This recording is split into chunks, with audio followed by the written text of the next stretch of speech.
Waarom dit besluit? Er zijn twee hele belangrijke redenen voor. Eén, uw Friese economie raakt in het slop. Om ons heen jaren wij berichten van bedrijven die het omvallen, maar vooral mensen die hun werk kwijtraken en die ik geen perspectief meer zorgen. En het tweede is, we hebben yield. Dat weten we al een heel skoft. Dat hebben we nog nooit creërs op een bank staan. Maar in deze tijd vraagt het erom dat wij dat yield werkje leren van Friesland. En die twee bij elkaar optelt, vinden wij dat het nou het moment is om te zeggen van we maken aan het werk voor Friesland. Aan de andere kant binnen er al die bezuinigingen vanuit de Rijksoverheid, die trapen juist op de rem. Ja. Is dit een soort van afzetten in dat beleid? Het is geen afzetten van het beleid, maar we zullen gewoon om ons heen. Als de oerheid wat dwam had, dan hoeven we op dit moment net al te vallen van het Rijk te verwassen. We hoeven net al te vallen van de gemeentes te verwassen, want die hebben we genoeg om een huishoudboekje op waarde te krijgen. Dan, maar de provincie heeft de middelen. Let die dat in de maanden maar die oorheden en ik maar bedrijven in Friesland en maatschappelijke organisaties zien dat wij die Friese economie weer aan de praat krijgen. Ja, want de luxe is nog zelfs die nu onjelden.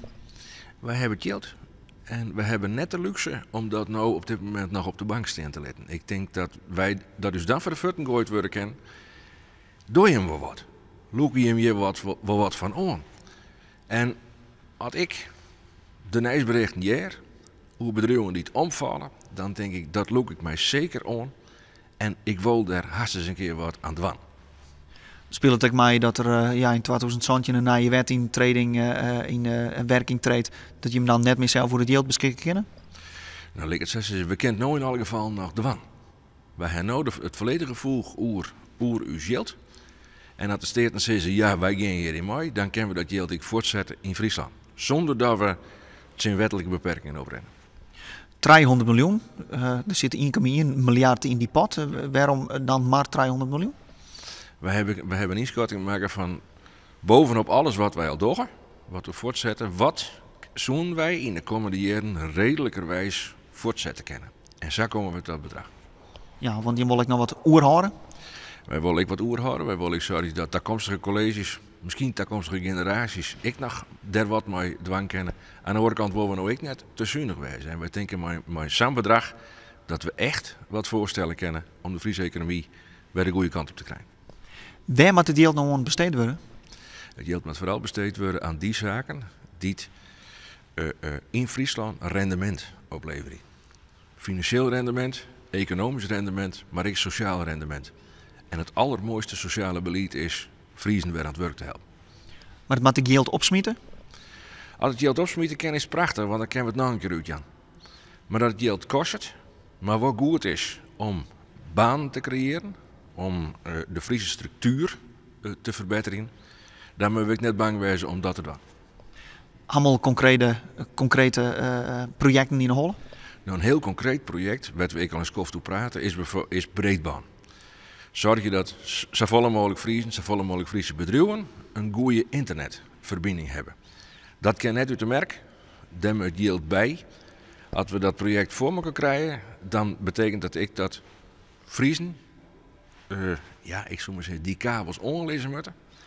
Dat Friese bedrijven ook de mogelijkheid hebben om heel iets meer een hele grote merk te betjenen.